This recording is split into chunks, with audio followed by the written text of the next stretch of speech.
Okay. Yeah, so you weren't able to hear me that whole time. That's great. We're still learning here, so.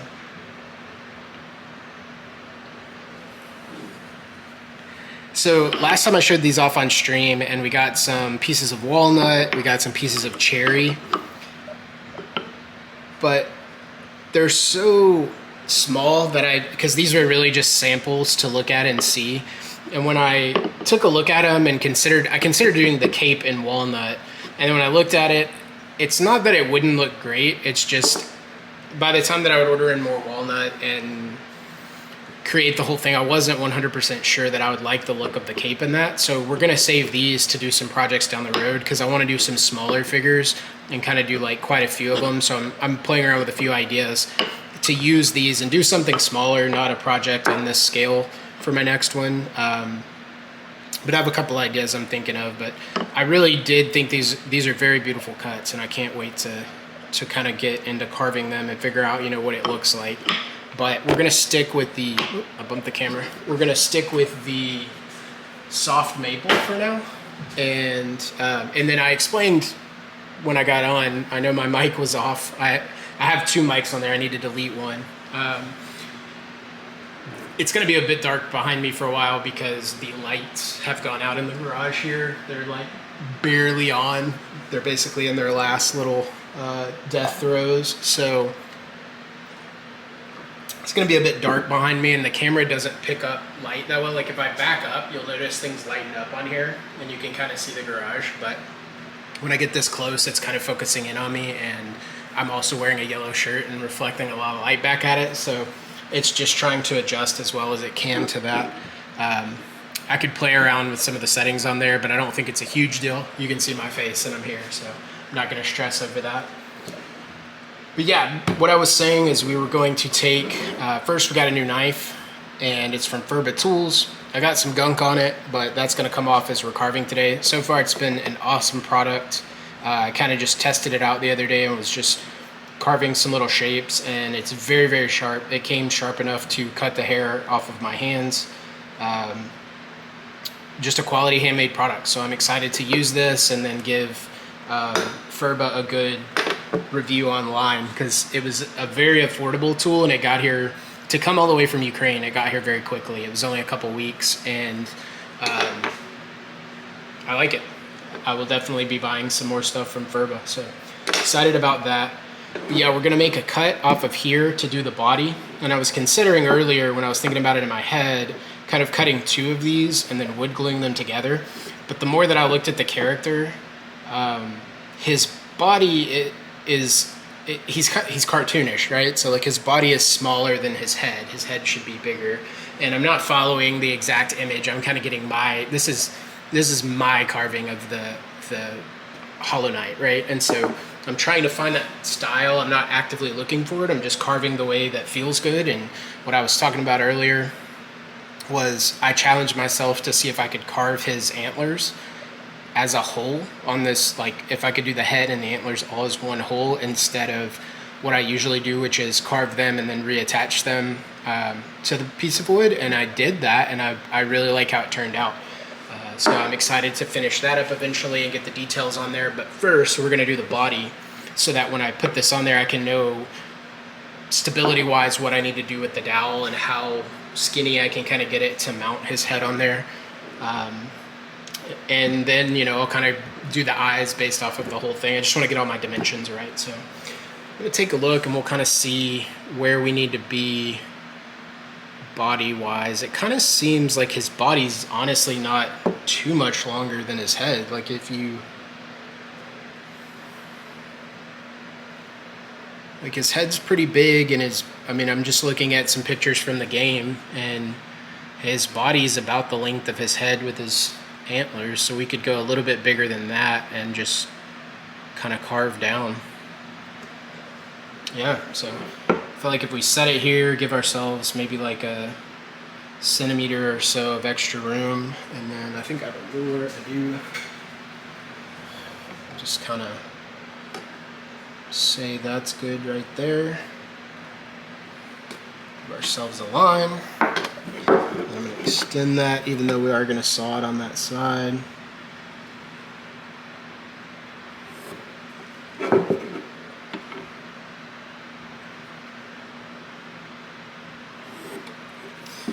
If you notice that there are a ton of boxes behind me, it's because we are moving. I will be out of this place within the next month or so. Mid-October is when we're moving back to Houston, the Houston area. I won't be actually in the city limits of Houston. It'll be north of that, but yeah, moving back and bought a townhome over there, so I'm really excited about that.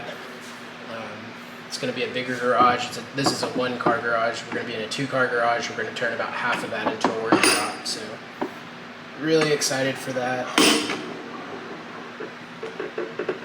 feel like I'm going to be able to get some saws and do some really cool projects. Alright, so I'm going to go ahead and mark this just so my saw will get started a little bit easier.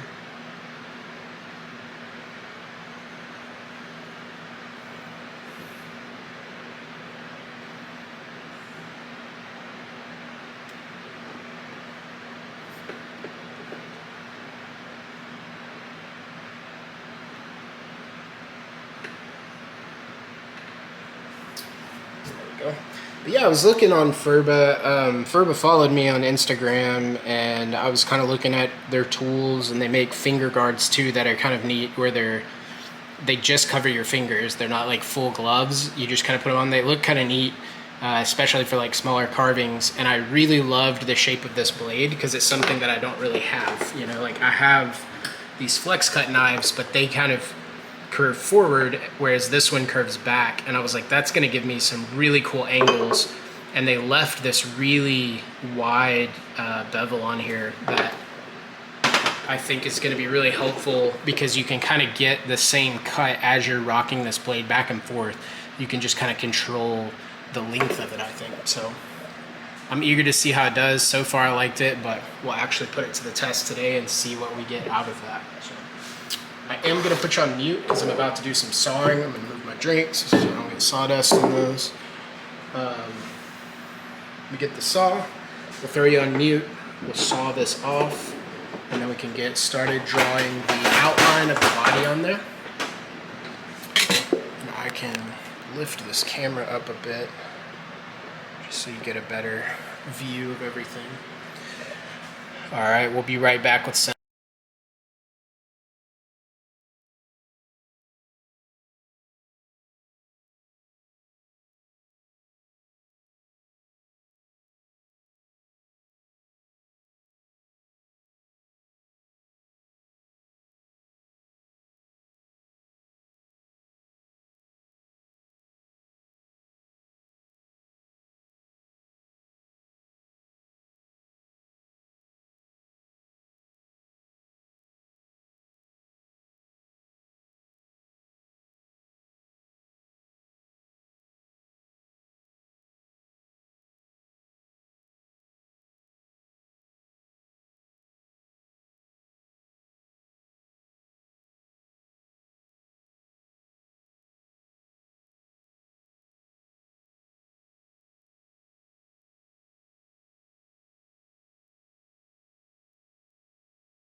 All right, so we're back. Got that nice sawn wood smell. Go ahead, drop this piece down. Definitely have to glue 2 pieces together for the cape, just because it's gonna have to cover the entirety of the body. And I'm gonna have to hollow a lot of the inside out. So I'm kind of thinking over how I'm gonna do that.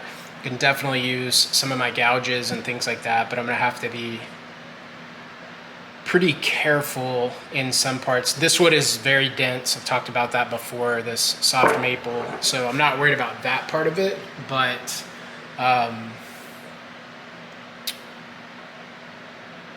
the difficulty is going to be as you start to shave out the inside of it and it gets thinner. I'm going to have to make sure that I don't do anything to like fracture it or cut it. Not that it couldn't be put back together with wood glue, which is my best friend. Wood glue is always right here by me because I'm always messing something up, but definitely want to try to get all that in one piece and as clean as possible, so I'll have to keep kind of thinking over that. So then we've got his body, and it'll drop down. Eventually this will just be a dowel. This will be really skinny, and we'll, wherever his shoulders, you know, end up on this block of wood, we'll drill a hole and we'll put, you know, the dowel in there and wood glue it, and then it'll be set. We won't do that until after we put the cape on, because I'm kind of planning on, once I get his body cut out, taking the cape and just kind of putting it over there, drilling a hole through the top of it, so that when the dowel goes through, you know, I may apply some wood glue over his shoulders and set the cape on there, and then put the dowel in, and then everything will be held really well. And then we'll come back around on the back side, and I'll drill another hole and put a dowel on the nail, and we'll stick that on his back. And, you know, we won't glue all of it until we've painted it, obviously. But it should be a very quick paint job. He's mostly black and white, so should be 2-3 colors, maybe some grays in there that we'll throw to do some shading or detail, but that should be about it. So, and I've been thinking about getting oil paints. I've been talking to some artists about that. I've never used them, and I know they take a long time to dry, which makes it a little bit more difficult than working with acrylics, because acrylics dry almost immediately. So I am a little bit worried with my old sausage fingers here, like getting some splotches or like messing it up, but you know, just have to be careful and kind of work around that. It's the only way you learn, right? But I just think oil paints would look really pretty on this, because I've seen some wood painted with oils, and like it just gives it this very like supple, kind of saturated tone that I like. So cool. Let's draw his body. Let's get our pencil, and I'm gonna pull up a pic just to make sure I don't get any weird dimensions. Looks pretty straightforward, that it should just be, essentially, we don't see his shoulders, and so for those I'm gonna kind of just keep it nice and easy. His arms will come down.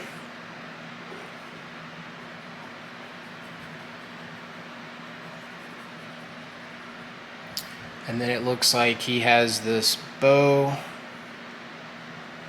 in between his legs, and then those just come down to a point and round at the bottom.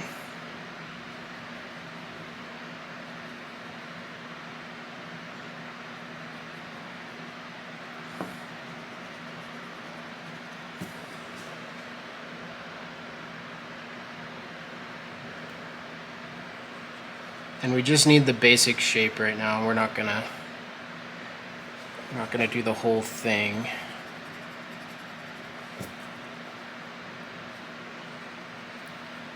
Right now we're just working on the step where we're cutting off excess.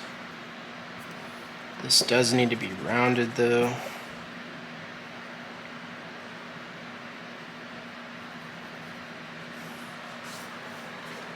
Okay, I'm gonna draw a line just so that I know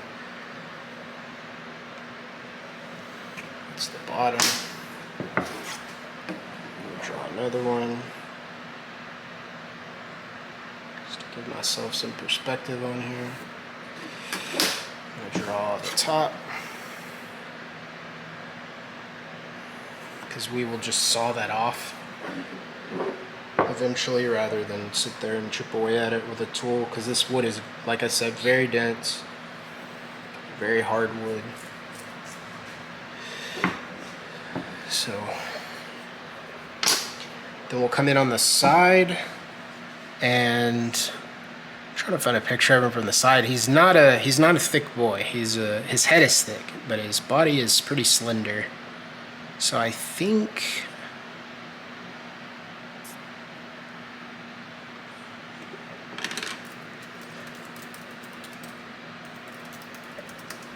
what I love about doing these video game or just pop culture carvings is that most of the time you can find somebody that is also a fan that has made like blender models. And so a lot of times I look those up to kind of get some perspective and some insight as to like how did they approach it and how did they make, how did they make it look. And I think I downloaded some of those, if I remember correctly.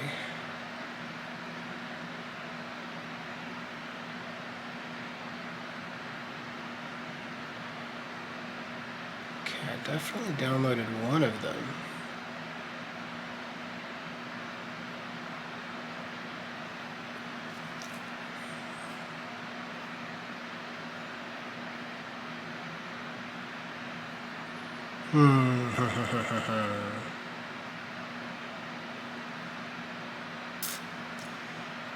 I just don't want to make him too chubby.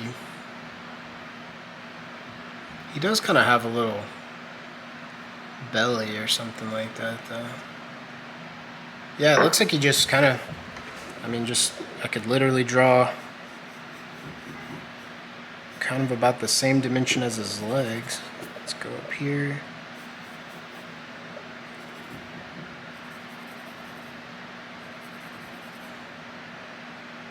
And he kind of stays the same all the way to the ground. Those legs just kind of meet at the bottom. And we can shape that out. I'm not worried about that too much.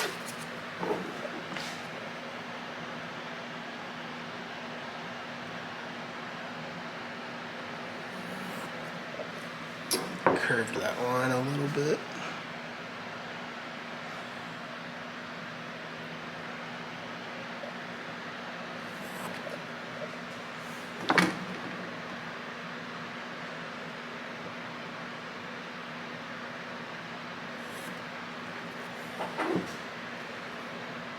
Yeah, curved that line a lot, actually.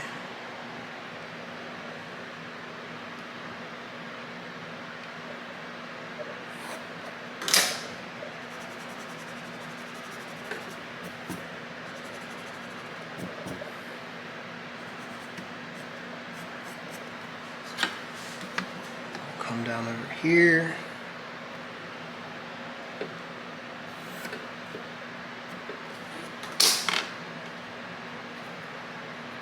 Do the same thing right here. Just this kind of rounded shape. And again, we don't need any details on this because this will all get cut away anyways and we'll have to reshape those. So we're not stressing that. His body kind of looks like a tooth before you finish it.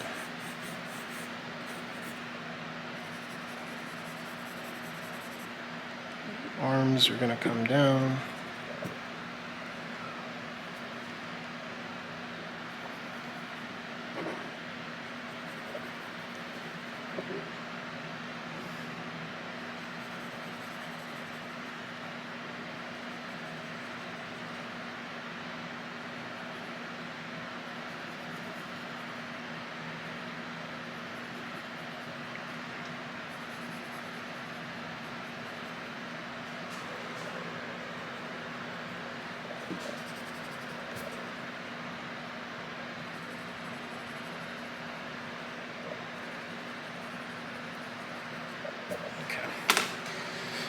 So yeah, we just want to get that basic shape out of there.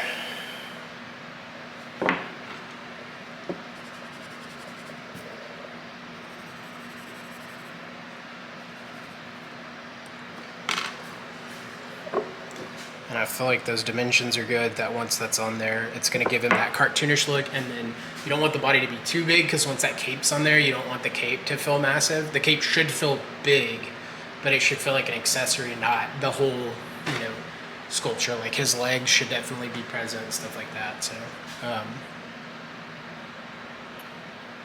So yeah, I'm excited about this. Now what we do is essentially go in and carve out, I'm going to start to carve out some of this excess on the sides. So we will kind of work on that. I'm going to move the camera over here so that you can see right there. And it's just going to be a lot of kind of chiseling away at that. So we'll use our gouge. This wood is very hard, so got to be ready to really put my hands and arms to work.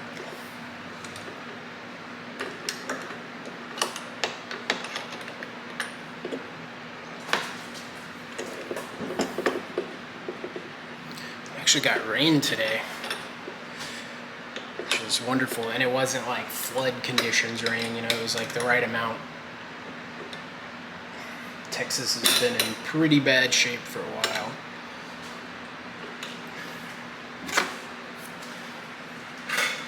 Put our ruler back, let's put this knife up, grab our gouge,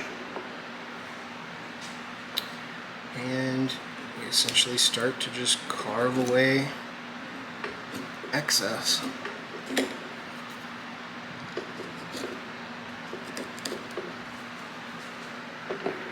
gonna actually bring it over here.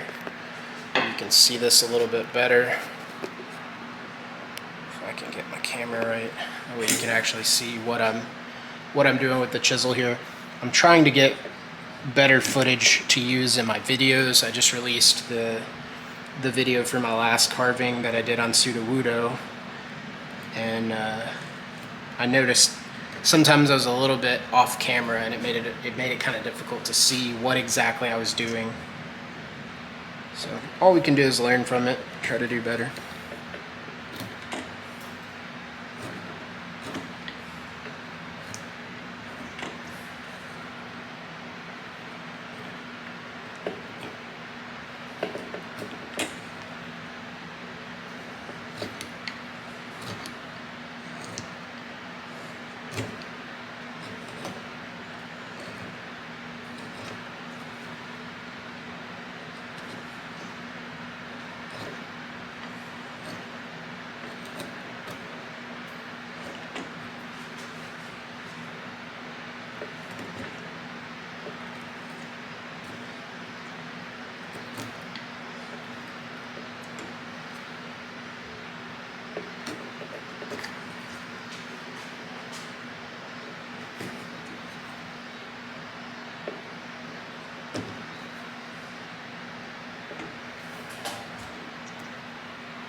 One of my eventual builds that I'm going to do is there's two things I want to do. I want to build a stand that can kind of go up so that I can, you know, more align my spine and just kind of sit facing my carving. Like I want to be able to move it up and down, and I want it to be able to rotate. So I'm going to kind of borrow a similar idea that my friend Clint uses with a wood carver screw, and basically put it up through there so that I can just swivel and chisel away at some stuff so that it stays tight, but you can still turn it. And then I also want to get, you couldn't find them during the pandemic, but hopefully they're starting to get more in stock. These, I can't remember, the Veritas, I think is the brand, Veritas. Yeah, they make these awesome, like, similar pivot action as this, but it's a platform to kind of screw carving into, and it's just smaller than what you would do with like a wood carver screw, and it allows you to not only move it like this, but you can rotate it very easily, and so you can go around and just clean things up a lot more quickly. And it comes with like a lot of different places to mount screws on the plate that they've manufactured, so definitely want to get one of those.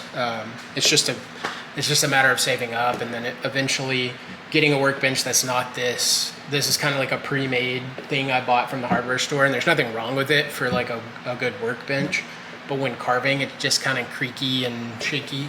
And I eventually want to get like I want to build a really solid workbench that I can actually put, you know, dogs into and hold my stuff, and, you know, eventually bolt all my vices onto the actual workbench. So it's just a matter of getting to the new place and kind of saving up those funds and getting that going. So that's kind of what's on the horizon for me.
Feels good, man. This is my first time to carve in a while. I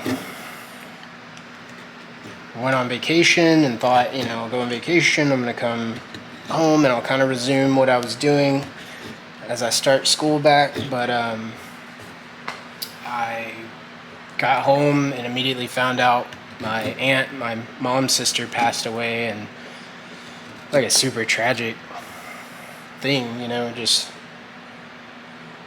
totally unexpected. She was only 51, and so I went back to Alabama to go to her funeral and visit with my family and stuff, which was a good trip. I mean, I definitely wish we were meeting under better circumstances, but then I came back and school started, so it was kind of like one thing after the other, and then this week they gave us closing dates on the house, so a lot of stuff's been going on, so just finding the time to actually get some time in the garage has just been a little difficult.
And eventually, once I have my workstation set up over there, the goal is to get some dedicated like rigging and lights to kind of illuminate everything for a stream. And then I have kind of an idea I'm toying around with in my head to build almost like almost kind of like one of those stands that they use at the hospital, with they'll have like a little cart and it has like the IV stand on it to put the bag with the computers and all the crap, and it kind of wheels around with you. Something kind of like that. And I'm getting a small, like a mini PC to start streaming on, so I don't have to keep bringing a laptop out and stuff like that. And I think I want to mount it on there and somehow, probably through an extension cord or something, supply power to it and have like a dedicated power strip on there. And then that way I can just kind of like plug in and unplug that thing as I want, and then wheel it around to whatever I'm working on and kind of have dedicated stuff on there as well, cameras or, whatever I need to do. But it's, again, just one of those things I just keep kind of saving and investing and waiting for the investments to pay off, and then buy some more stuff. And then the hope is eventually content takes off, YouTube kind of takes off and helps pay for some stuff, but we got a ways to that. All I can do now is keep creating. That's what's within my control, right? Get better, make cooler stuff. And that's when it'll all play out.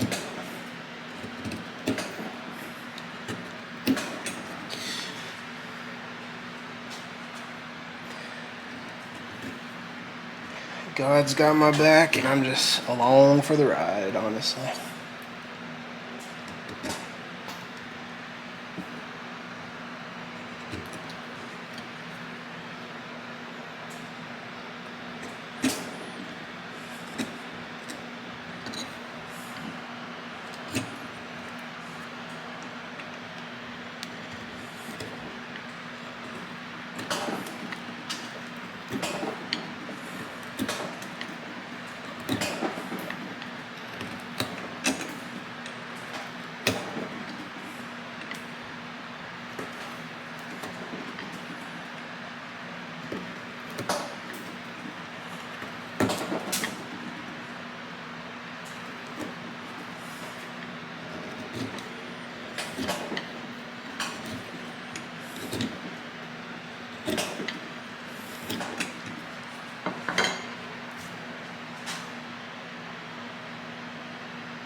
Just trying to figure out where those arms are.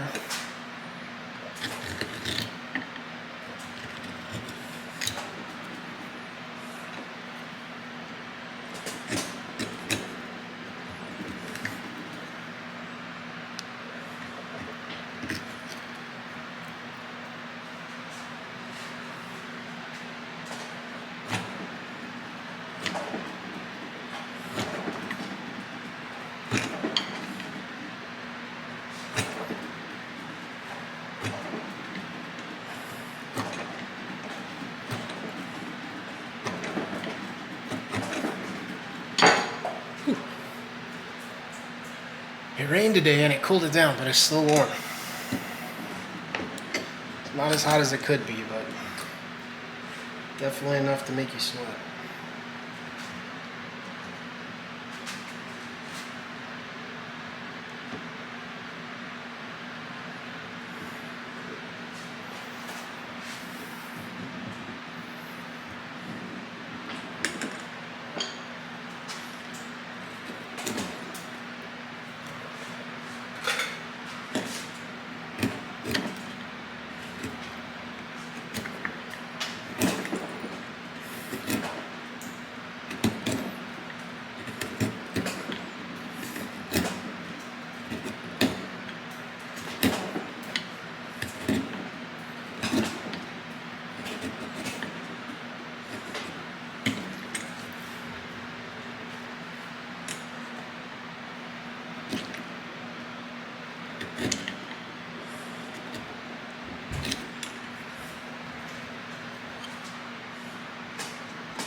I'm gonna try to set up on one of these future streams. I found out when I was making that video that pseudo video that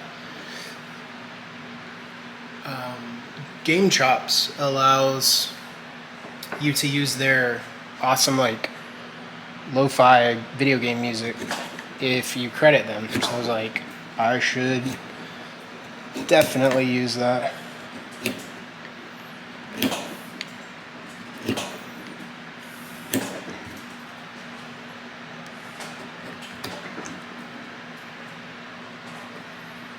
I listen to their stuff all the time when I'm working.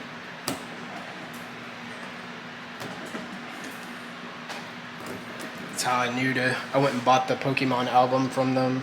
I know they've done a lot of Pokemon stuff, but the one that I forget what it's called, Pokemon something. But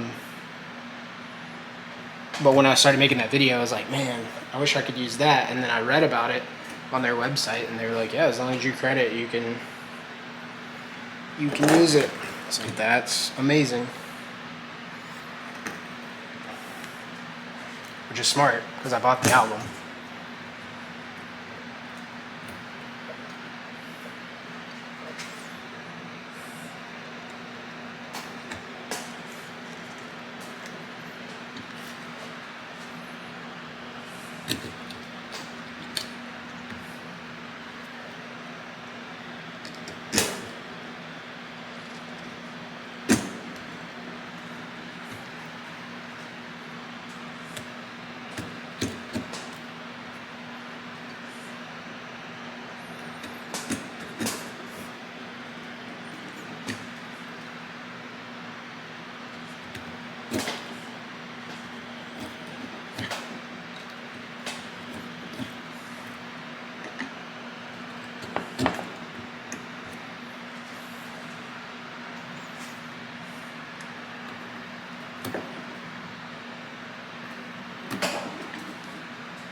I want to see how that knife does with some of this.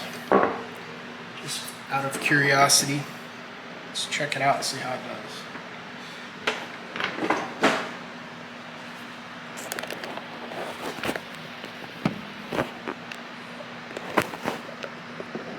I hate how this camera mount, like I can't wait to replace this. I just turn it and it gets loose and doesn't want to act right.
Good knife jet.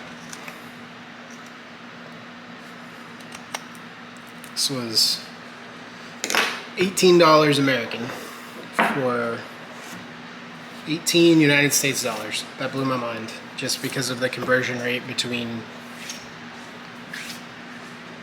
Ukraine and here. And I was like looking into them, and then when I realized they were from Ukraine, I was like, okay, I will probably buy something from here because I've honestly gotten so much quality stuff from Ukraine. My stepmother is from Ukraine, and my dad traveled to Russia and Ukraine for years, and he loved it. Like, he just loved how, he would tell me how, like, so many things over there are handmade. You know, they still use a lot of old practices, and some of the villages to, like, he didn't spend a lot of time in the city, you know, like, they would go out and visit family, like, in these kind of more rural areas, and so, like, tons of handmade stuff, and just super high quality, and, like, I don't have it on right now, but actually the necklace I got from my father when he passed away is from Ukraine, and just everything I've ever gotten from there has been really awesome. So I was like, okay, yeah, this will probably be good stuff. And I'd read the reviews, and everybody was like, you know, yeah, this was really good. And sure enough, I was like excited for it to come in, and it did. And I'm very impressed. Like, it's a good handhold. Like, I firmly have the knife, you know. And that blade, the blade is just like such a good size for what I do.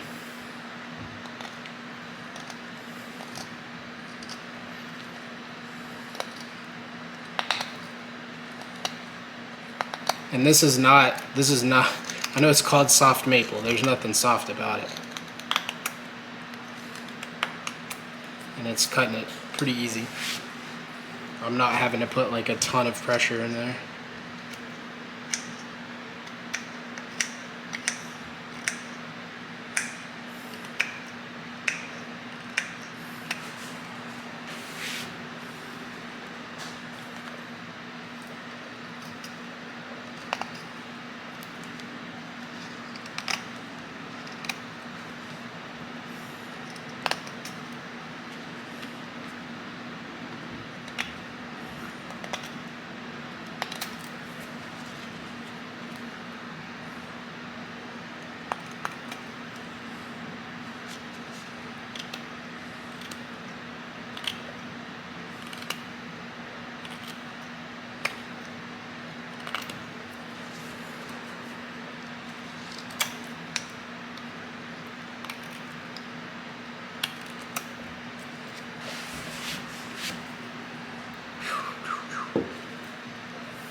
I have that Korn song stuck in my head, not the band Korn, but if you have been on Instagram, an amazing video. I gotta learn that kid's name, but the one who talked about Korn and how much he loves Korn, and they're at the fair or carnival or wherever they're at, and he just loves Korn.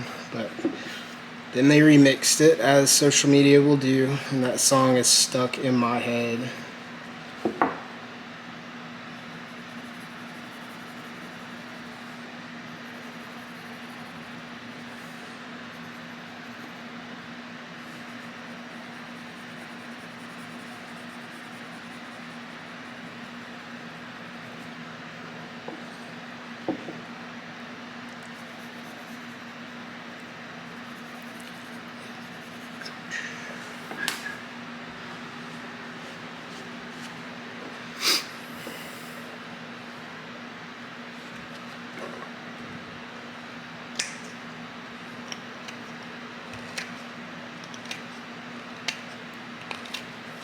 Kind of weird, like, I feel like it got cooler. It may be humidity. I need to check the humidity and see, because it's 100% gotten cooler. Like, there's no doubt about that compared to a couple months ago. Because we were at like 106 at one point in the summer, and like today it was like 77 or something, you know, so like way cooler.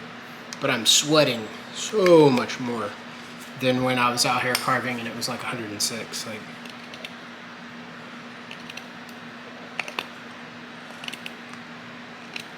feels like kind of where I'm about to move and where I grew up in Southeast Texas. Just very, very, very humid. When I went to Alabama, I was like, I gotta get back used to this humidity, and that has nothing on where I grew up. You know, you're so close to the beach and just swampy land, so you just get tons of humidity.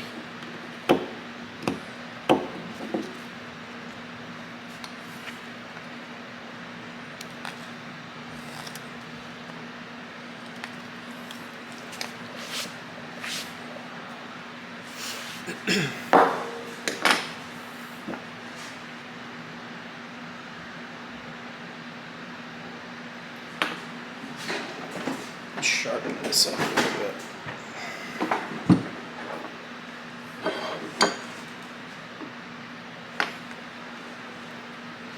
Take this off so I don't get mineral oil all over it.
what I'm checking for on there is that my burr is kind of even.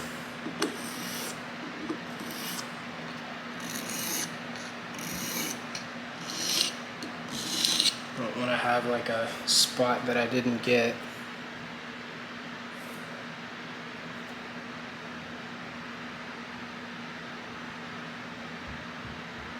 And it's really easy to miss the curves right like there.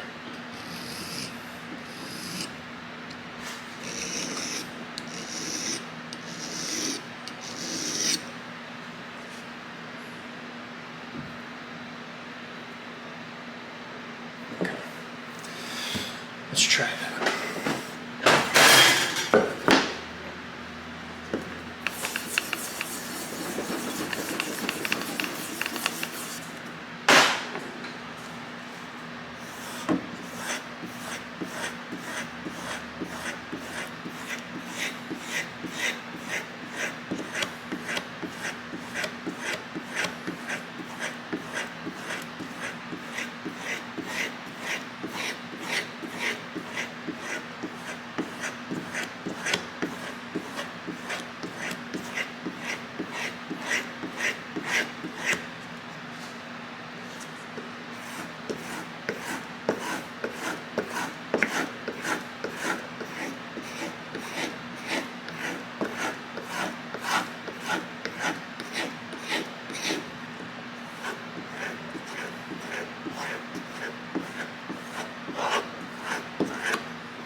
Car alarm going off.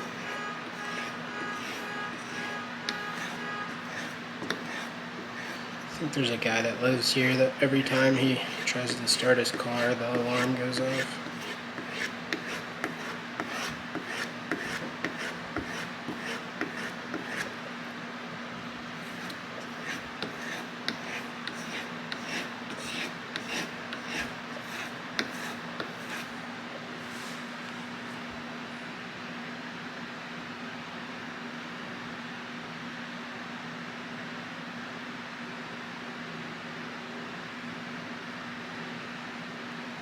Still not sharp enough.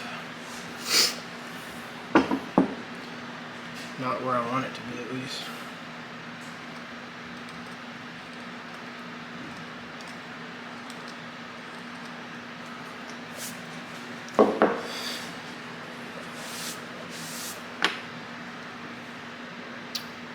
There it is.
Getting there.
Let's drop it. It's still got quite a burr on it. So.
Just trying to get that shine on it.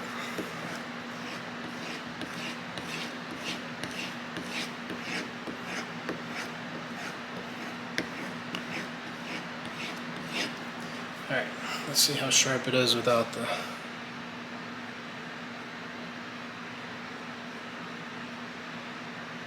Not bad. We could keep going and get it perfect, but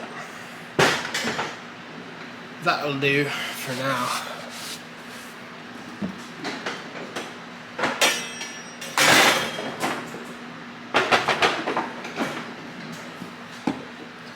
Alright. Yeah, cuts the wood really easy, which is what we need it to do.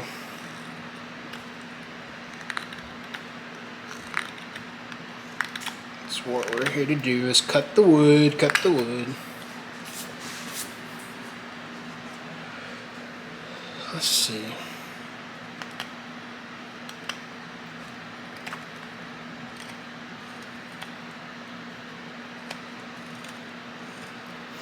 I think I've done mostly what I can do with this knife on here for right now, though. I think we need to switch back over to the...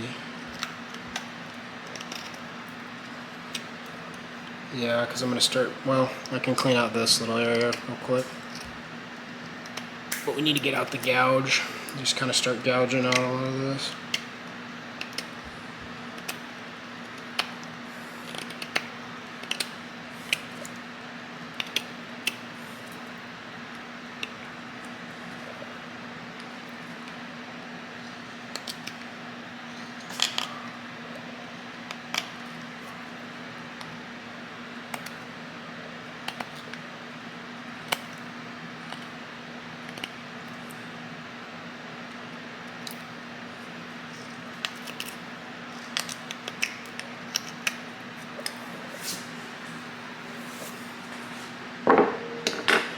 let's put that up and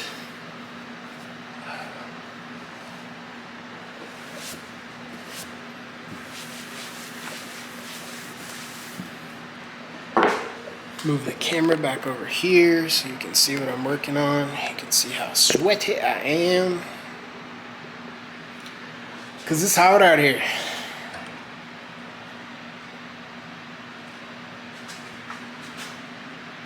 Might get a curved gouge.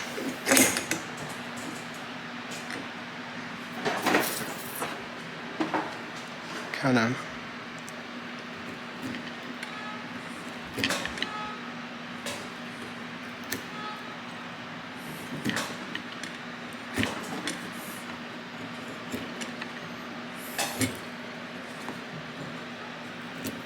Sorry, I'm not trying to shake everything, but this wood is not soft.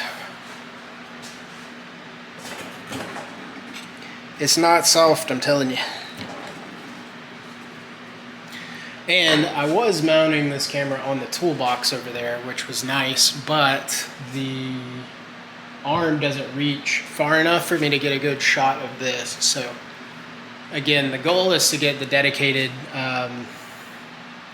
it'll be like a rig that goes over the top of my workbench and kind of like secures on each side, and then I'll be able to put the camera kind of mounted off of there pointing down, so you'll see everything that I'm working on, and we'll be able to get some lights to just kind of shine on there. And eventually I don't want my workbench to have this like kind of bright laminate sheen on it so that it doesn't reflect light back up on my face, because you can tell, like if I even move out of the shot, you can see how the garage brightens up like on the computer, right?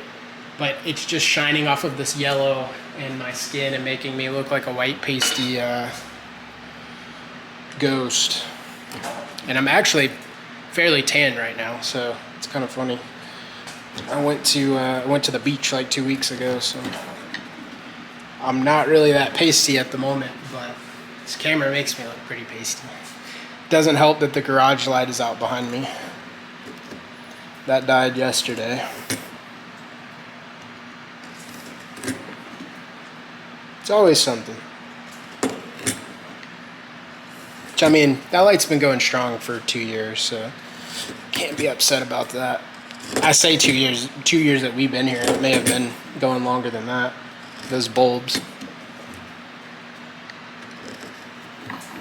Can't be mad about a 2-year light bulb, you know?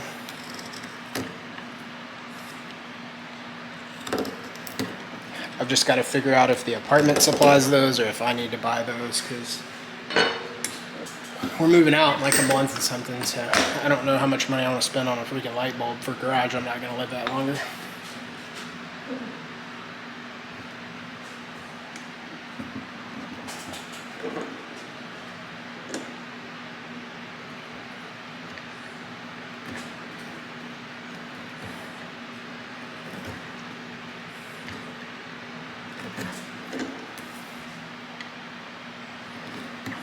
Now I'm only paying attention to these lines that I've drawn just so that I get a basic shape. A lot of this is going to condense in, like this will be shaved back to the body. Like he obviously won't be this thick, but we don't want to lose perspective of where we're at.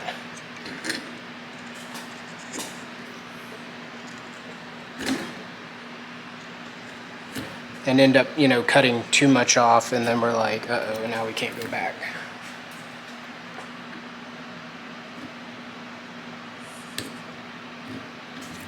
I'm gonna flip this, 'cause it's not agreeing with that angle.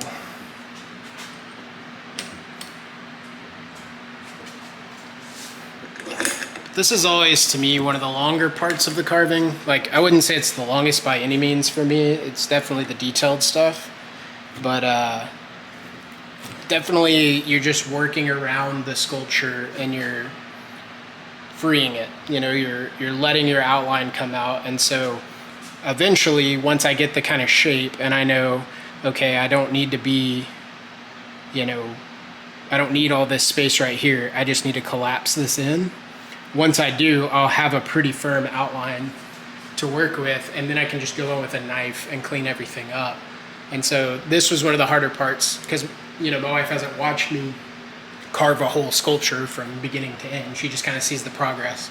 And she was asking me, like, how do you go from this wooden block, you go from this to like a figure, and you get there. And I'm like, well, you draw it, and then you don't get there in one step. You get there in 1,000 cuts, and you just kind of keep working at it and working at it and working at it. And so I'm just kind of rotating around here, and we're just taking off the excess.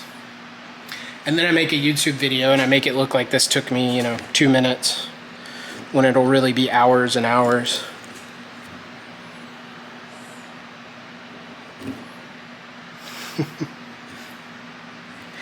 I love watching those, like the especially with like the cookie decorators and stuff. They make those awesome reels or TikTok videos, and you're watching them like decorate these amazing Halloween cookies, and you're like, oh, those are so pretty, and you don't realize they made one, and it actually took them several minutes for that one cookie, but you watched it in a 15-second clip that just made it look really cool.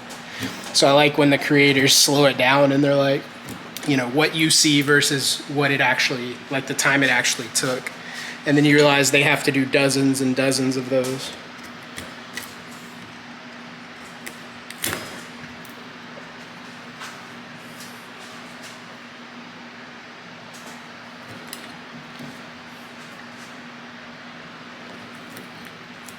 But yeah, we're getting pretty close here to carving out the body.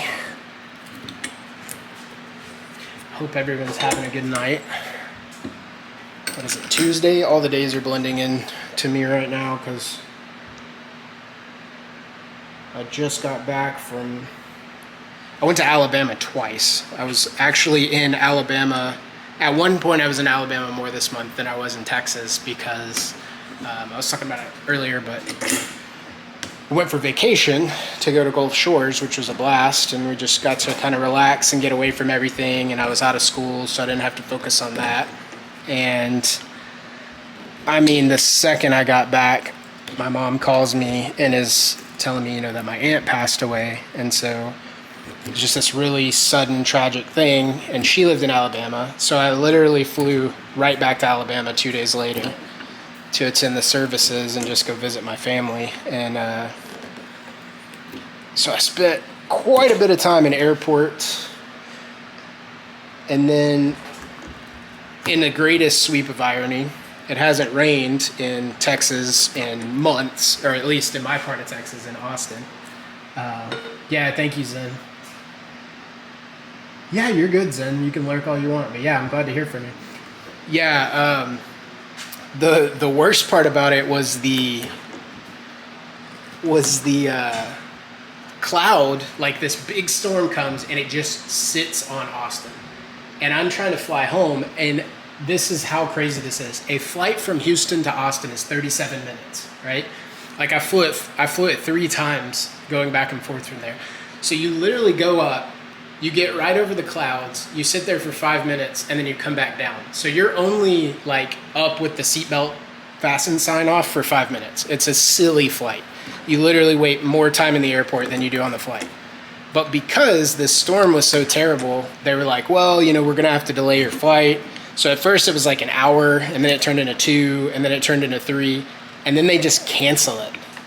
So it's like 8 o'clock at night, and I'm sitting there going, okay, I don't have a flight home at 8, and I'm not gonna sleep at the airport. So my options were to either go to my in-laws who live in a different part of Houston, and they would have to pick me up, or just rent a car and drive home. And I was so tired. I was like, I'm over this. I went to the rental car desk and I was like, give me, whatever you've got. They put me in a Toyota Corolla, and I like sped home as much as I could, And so every day has just started to kind of blend together, because I don't think I've still recovered from all the like travel.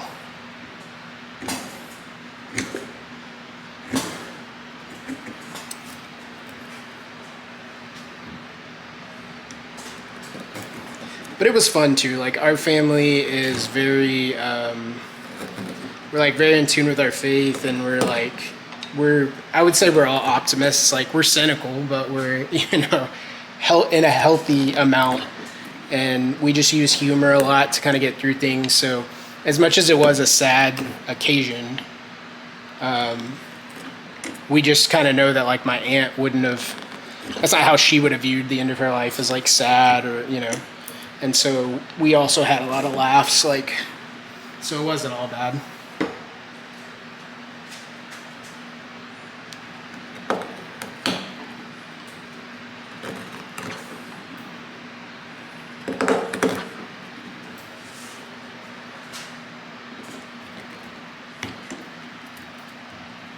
Definitely.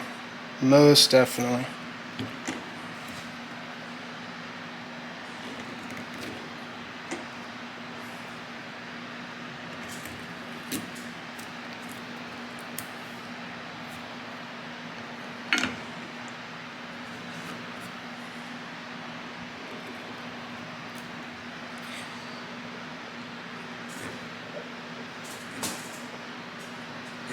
So getting pretty close to the point where I'll just start shaving down the front, since there's not, I mean, I'm not gonna dig too much deeper. Well, if I don't drop it on the floor. There we go. Good thing this wood is so thick it won't break.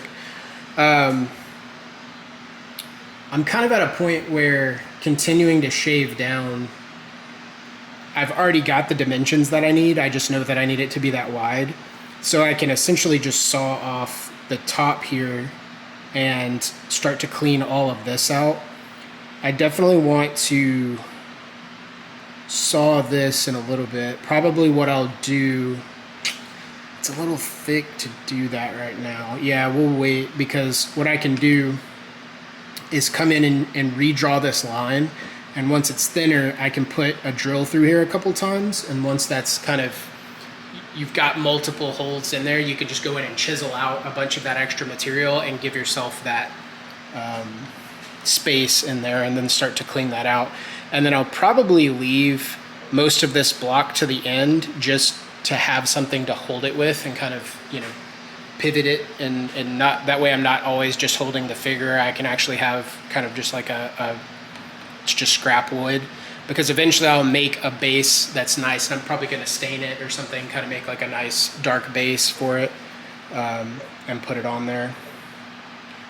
So I think we've got what we need. I may clean out a little bit more here just to make it really clear, but you don't want to clean every little detail out, because you are going to have to go in and kind of detail it more anyways.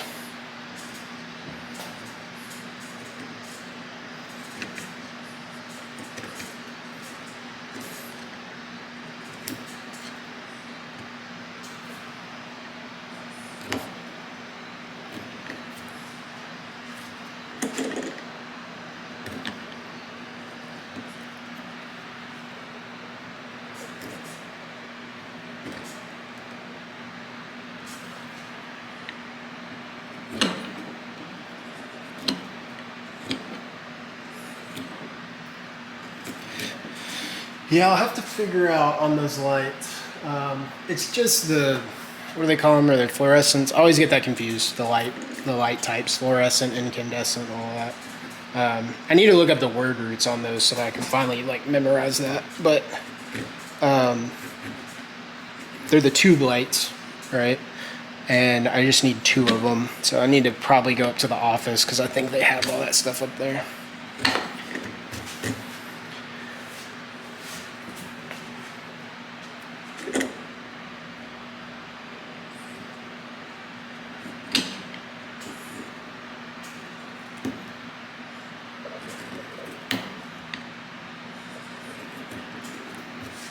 Yeah, so as long as we have this defined edge, we're good.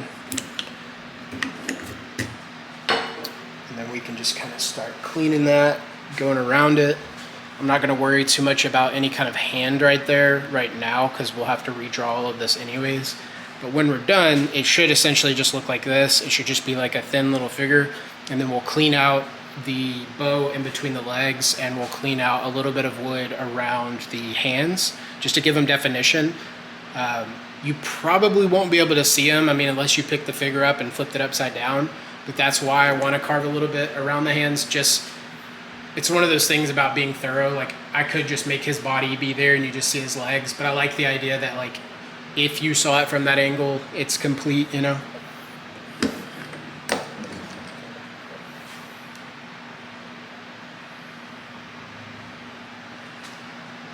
But yeah, now we just need to start working in on this so I can go back to my curved fishtail gouge and just start cleaning some of this away. Which I love, because this is my favorite tool. Just love how smooth it cuts, and it cuts from so many different angles.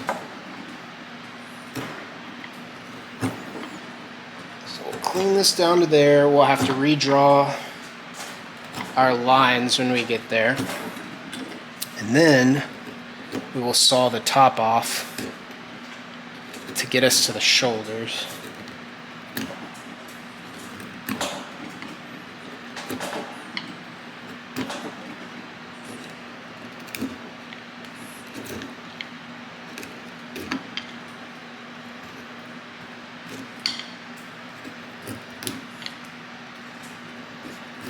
But yeah, I'm so ready to get in the new place. I can't wait. I'm ready to just start working towards, like, it's gonna take a long time to get everything set up, but I'm really ready to get all my tools set up and my workbench set up and I want dedicated streaming equipment, so I'm never moving anything. Like, I want PC stream stuff in the house, and I want, you know, shop stream stuff in the shop, and I don't ever want to move anything between the two of them. And it's just gonna take slow investment into that. And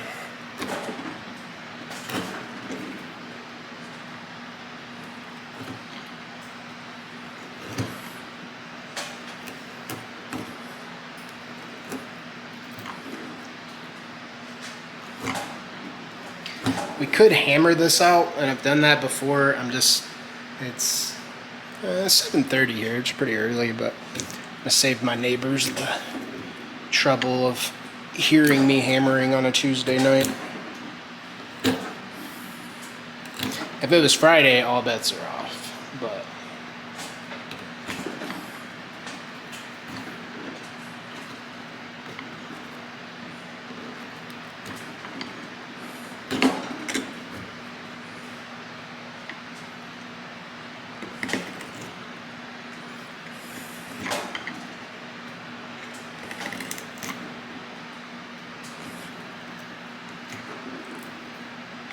yeah, the goal is to get oh, awesome. Thanks, son. How long have I been carving? I actually just hit a year. This was kind of like a decision I made. I had a whole kind of stress-related hospitalization where it was scary for when it happened, but then it turned out to be like best case scenario. It was like stroke symptoms, and so my wife rushed me to the hospital. You know, the doctors were kind of like, okay, let's get you through the protocol, kind of a whole scary deal.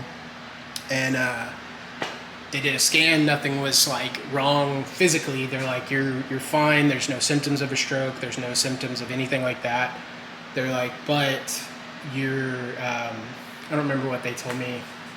I think something about it was definitely my cholesterol and something else, like stress-induced, just like tons of cholesterol had like produced in my body. And I was having like a lot of like just kind of weird symptoms due to that. And I was just super stressed out with school. I was taking 2 classes at the time and working full time, and had just switched jobs, and like so much was going on.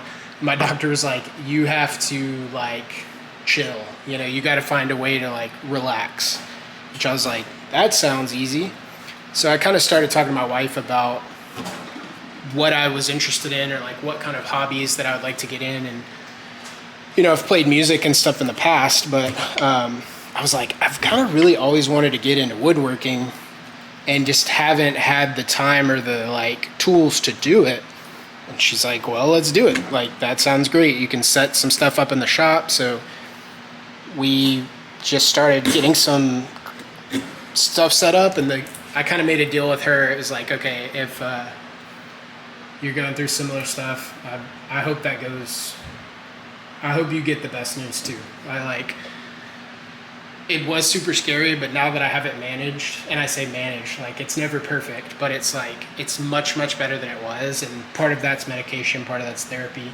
It's definitely gotten a lot easier. Like I'm not on edge all the time, you know, and I'm like letting a lot of things go. I started taking one class at school because my wife gave me some good perspective on it and was like, you already have a job. You're not trying to go to school to get a job. You're trying to learn more about your career field. So like, why rush it? Just take one class. And I was like, it's a really good point. Like, I just wanted to get done so I could be out of school. And she's like, just take your time. Like, you're not gonna do anything graduating earlier, you know, like you're just gonna force yourself to not read as much or enjoy the material as much because you're gonna feel rushed.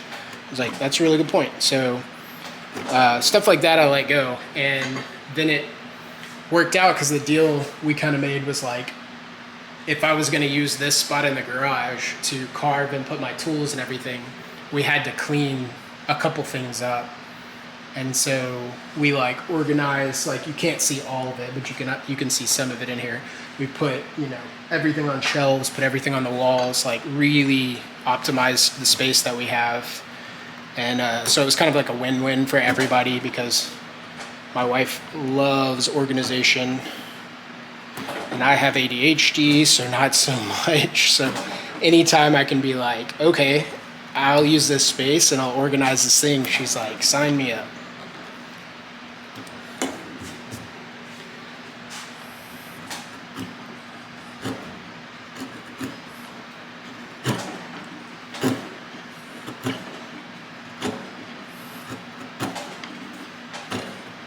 Yeah, a lot of the stress I think was certainly work related because I used to be a teacher and I loved working with kids.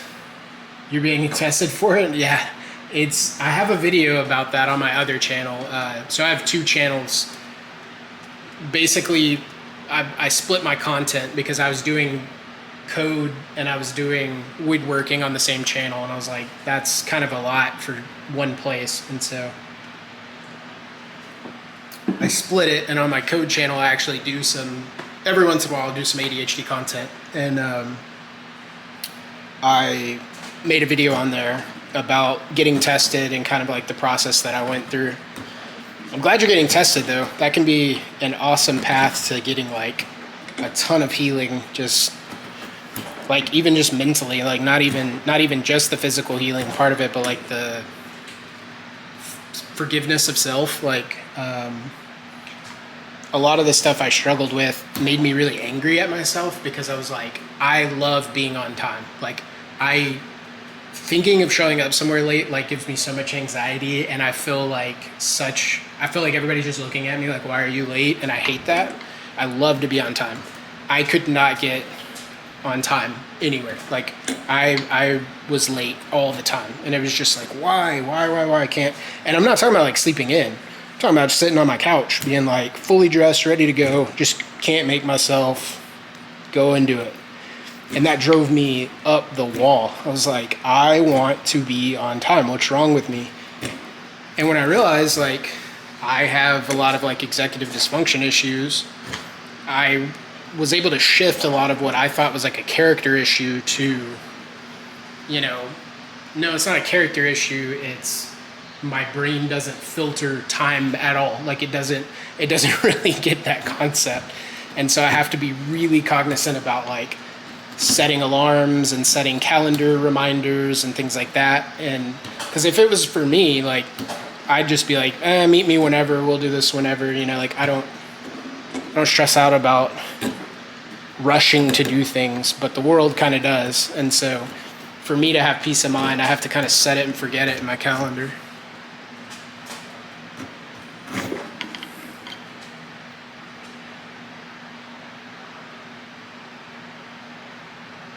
Okay. I totally get that. Yeah.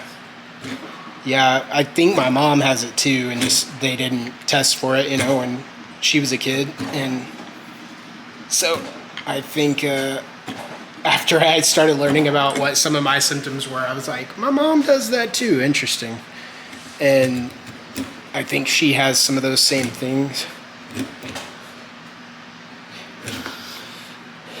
Yeah, the teaching thing, like I loved working with kids. I couldn't stand the red tape. I got really burnt out really quickly. There's also like the idea of kind of priorities. Like so much work was put on like testing or getting them prepared for college, or stuff like that. And I'm like, this kid's not even eating. Like they are going home, like having these kids in these freaking food deserts. Cause like I only taught in Title I schools. And sometimes I'm just like, shouldn't we worry about that before we worry about the other stuff? And I don't know, I just got really bummed out about, it wasn't one thing, it was 1,000 different things. And I was just like, this system is killing me. Which is crazy because I loved going to public school. Like, it was such like a safe kind of place with a routine in my mind when I was a kid, and I really felt like I thrived on that part of it. Definitely struggled to do my homework and stuff like that, but I just had this very positive outlook on school. And then when I worked at a school, I was like, it's a little different. So now I teach adults, but for a company. Yeah, that testing thing can be kind of tough because, like, I grew up with, like, a buddy of mine probably has the most severe form of ADHD I've ever personally seen, where, like, if he does not take his medication, he can very well, like, end up in jail. Like, he has no... You're a baker? That's awesome. That's what my cousin's new wife... Well, I don't know if they got married yet or not. They're definitely engaged to at least his fiance. They're having like a really small private wedding, so like almost none of us are going to it. So I keep trying to remember when their wedding is. They're only inviting like their moms and dads or something like that.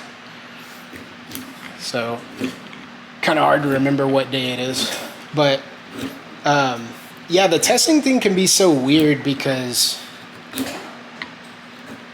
I looked at him, like my buddy, and was like, I don't struggle with things like he does. Like one time he cut up an entire box of cereal at work, like he worked at a grocery store and he just didn't have his medicine.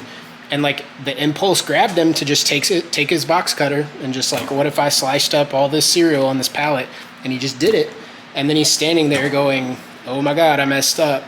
And of course he got fired, But I was always like, I don't have that problem. I don't do that. Like I've never struggled with that. And so I kind of thought I didn't have ADHD. I thought that was all that it was. I thought it was like really impulsive behavior and you can't control it, and you're like wild and crazy and bouncing off the walls. And it wasn't until I was old enough to actually research it myself that I kind of understood, oh, okay, it's not one thing. It's not one, what am I trying to say? Like side effect or one, there's not one problem related to it,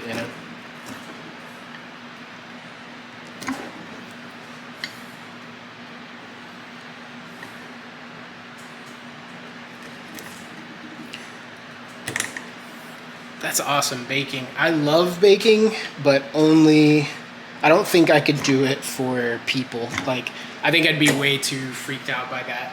Even if like they liked what I made, I still think that would freak me out. Like, I like baking around the holidays with like my family and stuff, and it's kind of like, well, if it doesn't look great, oh well. I don't know that I would ever be able to bake to a level that like somebody would go, wow, like you made that, you know. Make something taste good. Can make, I mean, cookies is just like butter and sugar. It's hard for that not to taste good, but as far as like appearance, I don't think I have that. Yeah, you take care, go enjoy your dinner, and have a great night.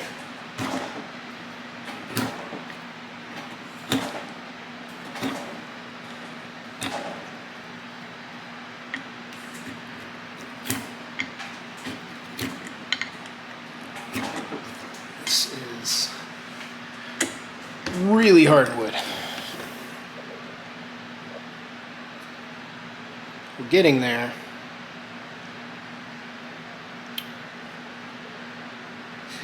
It's like I kind of want to hammer it, but I don't want to do that at the same time because I'm afraid to cut in too deep.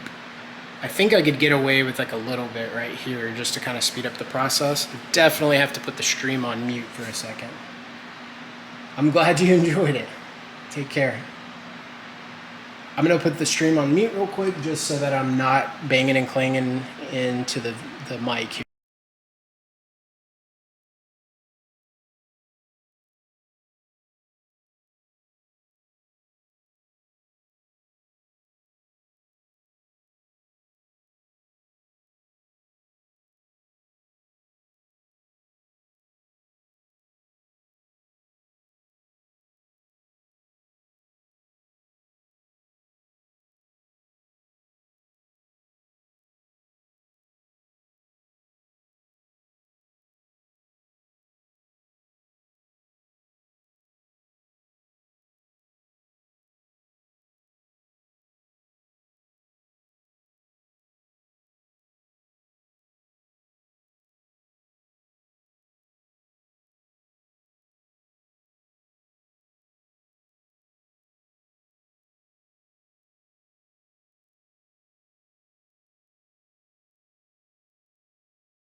Alright, so I don't want to hammer too much more on there, just in case I dig a little too deep, and then I also want to be able to smooth this out as I get closer to it. So I'll probably go can try this knife and see how it does.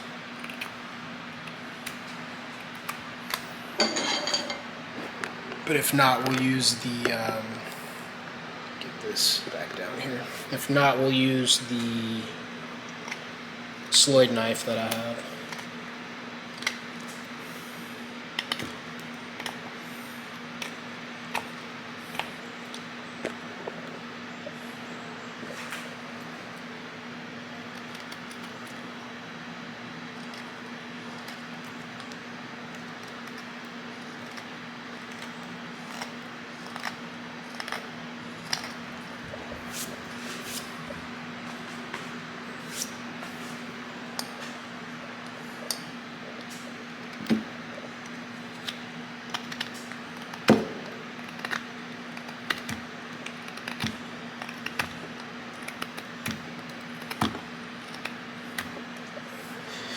I need to, last year the holidays snuck up on me with, as far as carving is concerned, and I kind of want to get this done so that I could start something for like a Halloween carving. And I think that's what I'm going to do with those small, like kind of pretty pieces of wood that I found earlier. I was thinking of doing like some candy corns and pumpkins and just kind of fun little things that I could, you know, use around the house or decorate with. But sometimes it'll be like middle of December and I'm like, man, I should have done a Christmas carving. And with how long it takes me to do some of these, I'm like, well, that's not happening.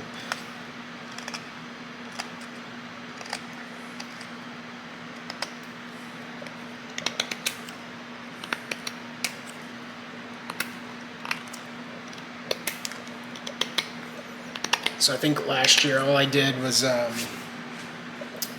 timber anew. My buddy Clint, he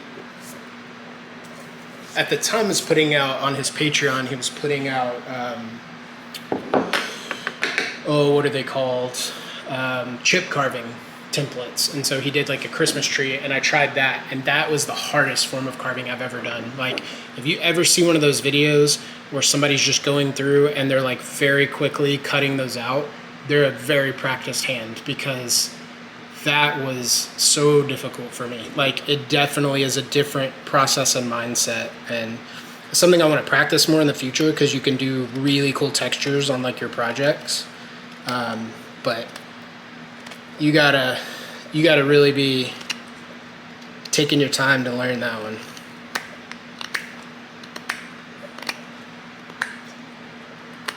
Because it's just so easy to mess up, I guess, is like what the difference is. Because you're cutting, like I'll show you, this was the piece that I did, and it's so easy to mess that up. And it, from a distance, like, it looks okay, it's like, oh, that's pretty cool. But if you look in here, as you're cutting out these triangles, it's so easy for something not to match up, or for you to accidentally cut too much off one of these ridges and then something breaks. And it can go from looking like amazing to really janky, like really quick. And so I want to retry, I still have the template for this, so I may retry this, retry it this year. Oh man, that was a hard one for me, and it was so disappointing because I worked like several hours on it. I was just like watching TV out here, working on that, and hanging out, and I got to the end and I was like, I learned a lot, but I do not think this is a pretty Christmas tree.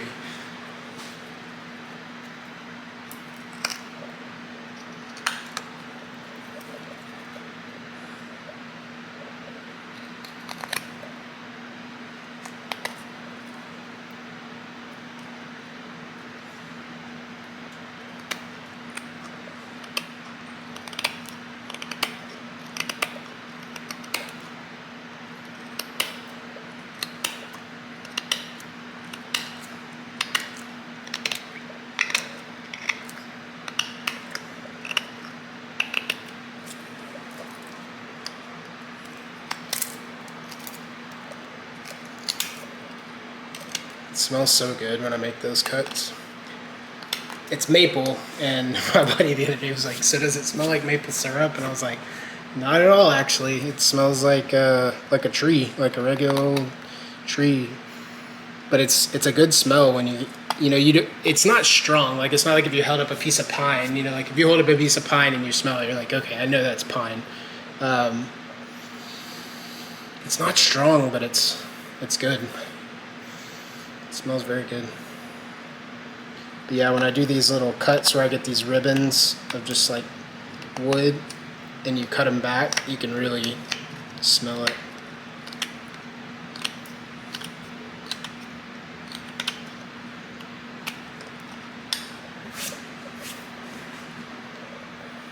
And when you saw it, like when you saw some of those.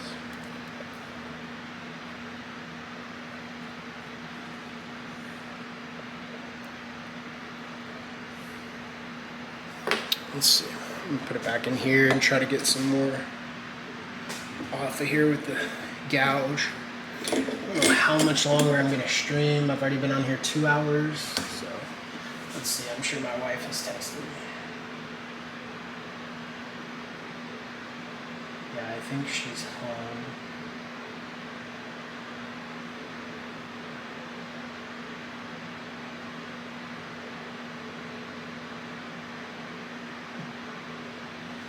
Yeah.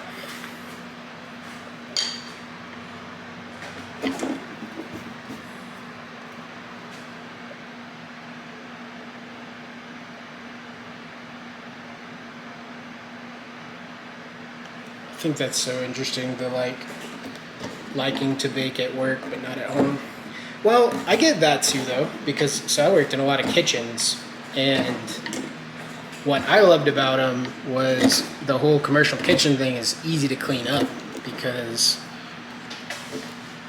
I worked in a lot of kitchens. I worked in a meat market, and my job was actually to clean the meat market. It wasn't a very fun job, but it's pretty predictable, so you get good at it. And the thing about it was you just literally take a water hose, and they have those things on the wall that are like,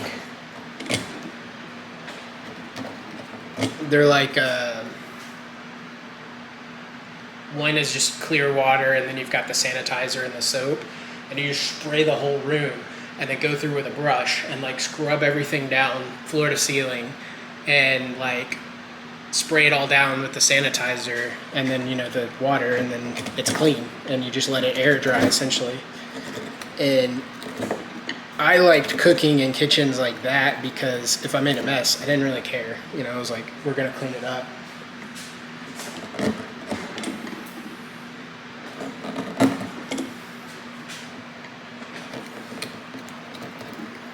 So I get that. I definitely get that part of it. And then you also have better tools for the job. We have stuff to bake here. When you just have the giant mixing bowls, and you can make something that would be annoying at home, if you had to make several batches of dough or several batches of cookie mix or something.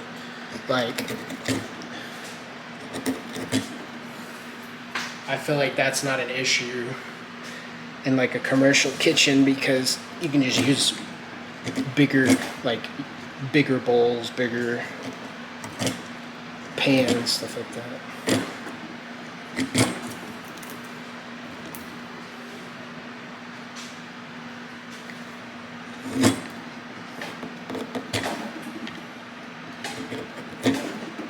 But I think that took a lot of the joy for me out of cooking, because I've been doing that for, I think the first thing I did where I was cooking for a lot of people was scout camp, and we pretty much went to bed at midnight after you washed everything from dinner, because dinner ended about 9:30, 10 o'clock, and everybody went back to their cabins, and then you had about an hour and a half to wash all the dishes, clean up the whole kitchen, because it's about a 3 or 4 guy crew to clean this whole camp kitchen where you're feeding 400 boys.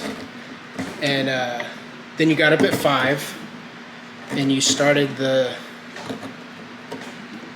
breakfast, fed everybody breakfast. You got a 30-minute break. You started cleaning up, then you started making lunch, and then you did the same thing, repeated the same process for dinner. So you literally just for the whole week are just cooking and cooking and cooking, and like it was pretty exhausting. And you know, I look back on those times and I'm like, I appreciate it because it taught me discipline and like taught me to stick with something even when it sucked. But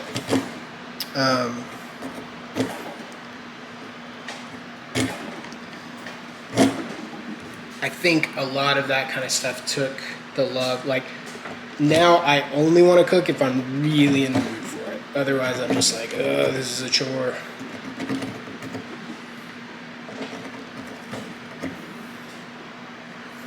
Uh-oh.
Still a couple centimeters to go.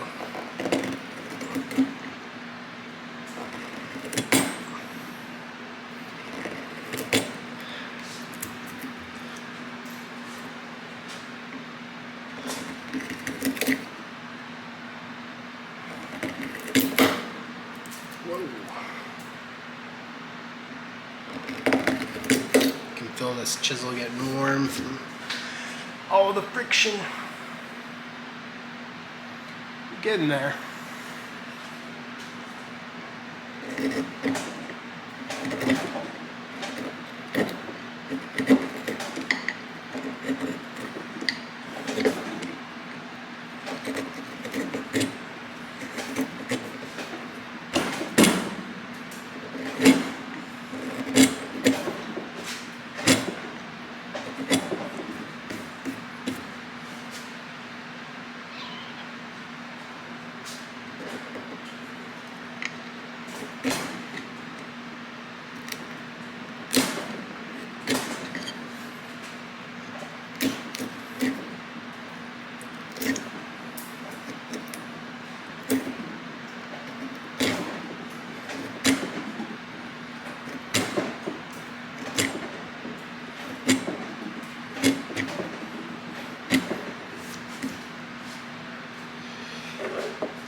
Need to get that set up.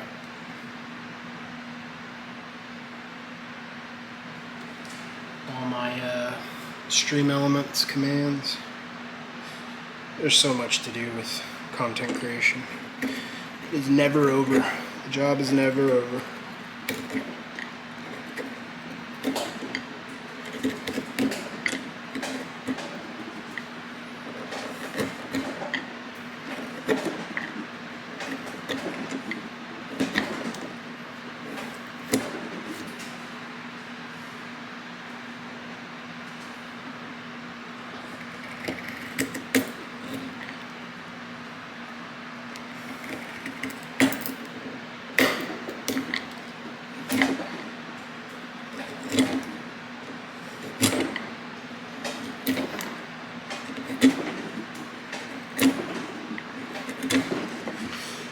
How long have we been live? 2 minutes 11, 2 minutes, 2 hours and 11 minutes. I'm gonna give it 5 more minutes. Chipping away at this, and then I'm gonna head inside, figure out what's for dinner. Gotta do some reading for school. I'm trying to find a flow that works this semester to keep streaming regularly and still be able to get schoolwork done and all the stuff I need to do for work, but like be regularly streaming.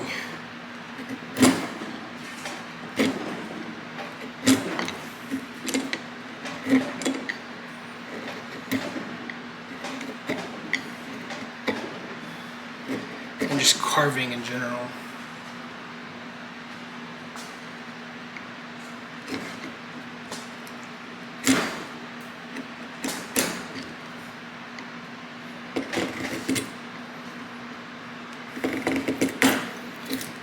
Because I should have made a lot more progress on this, but just finding the time.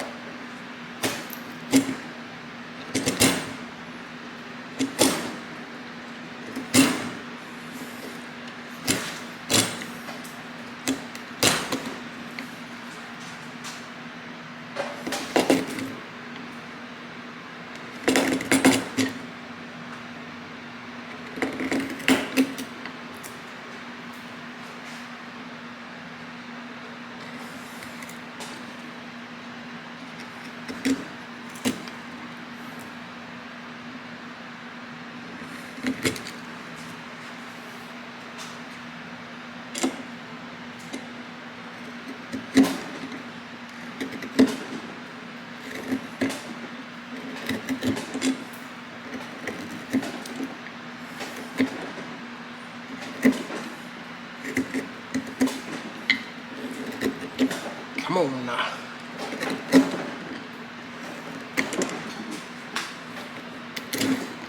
Ooh, that felt real good on my pinky.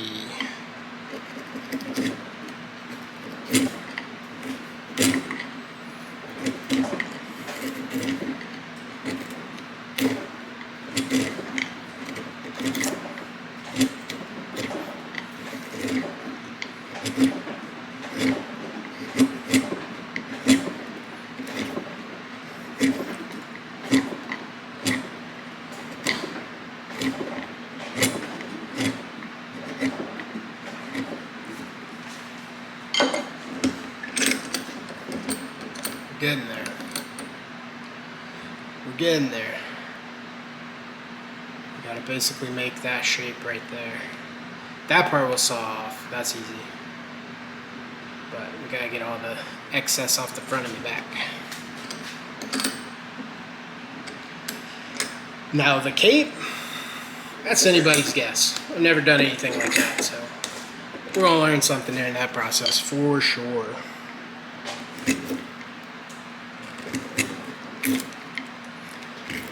The nail, not too worried about that one. The cape, God help us all.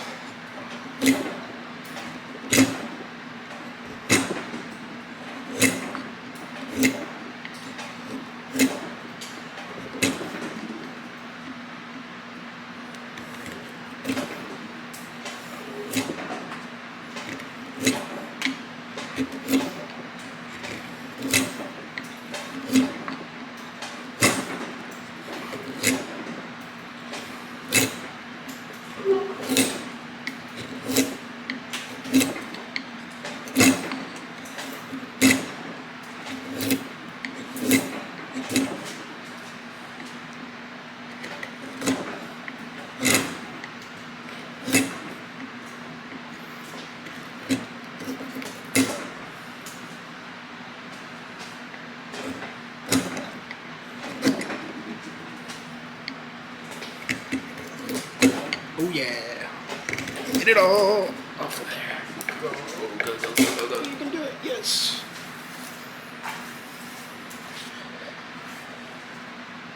It's always mind-blowing how much dust there is. Or like, not dust, like wood, just how many wood chips there are all over the floor. And oh my goodness, I've moved this whole table like away from the wall without realizing it. It just makes such a mess, but it's also kind of like deceptively easy to clean. Like you just sweep it up and it takes 30 seconds, you know?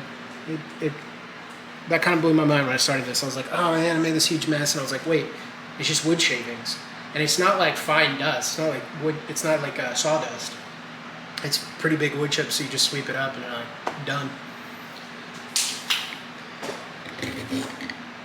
It was a pleasant surprise of mine. Now we're cutting through there like butter.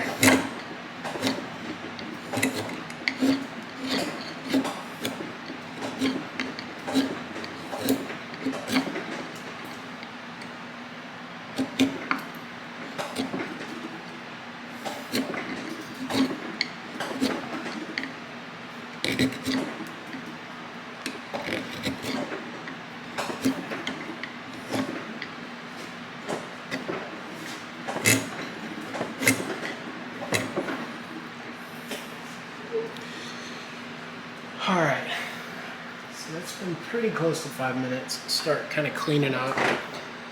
Like I said, the hope is to keep kind of finding a rhythm this semester to be able to get my schoolwork done, but also carve and come out here and do this and stream, and you know, that's going to help me on my content journey. I also need to make content for my computer science channel, and so what's up, babe? Oh, okay. I'll be in just a second. Ah, sweet. My wife picked up dinner, so I don't have to worry about what we're gonna eat. So, like I said, trying to figure out the content journey, trying to figure out what that's time-wise gonna look like each week. Because I want to start doing some Python on my CS channel, because I think that's gonna have much higher kind of like draw to it than, say, I'm still here, I'm just looking for the broom.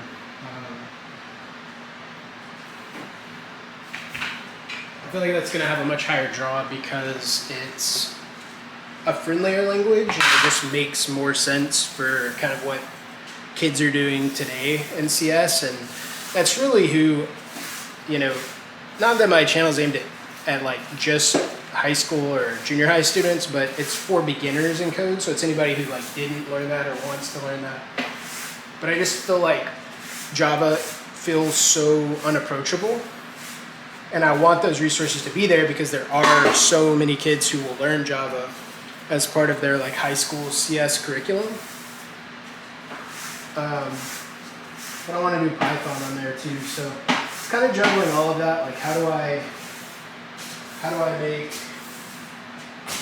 time to get out here and carve and like enjoy that process and stream, you know, and be available, but then also make sure that I am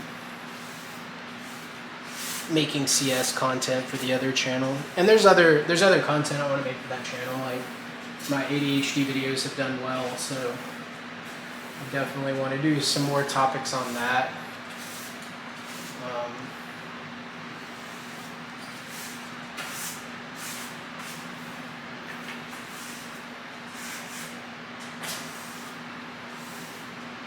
So it all just depends.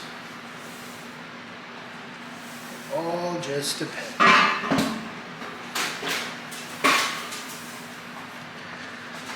Just everywhere. So maybe I was over exaggerating a little bit with 30 seconds, but I've pretty much swept up the majority of this, and it took me maybe 2 minutes. It's not bad. It's just all in a neat, nice little pile on the floor. So I just take my dustpan wherever I threw that, right there.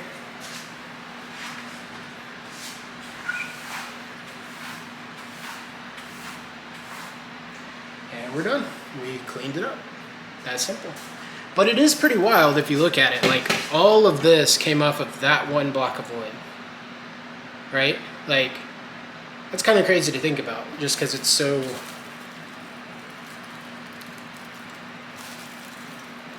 like, it's so much less dense now. It just looks like so much more material, you know? But all that was packed onto there.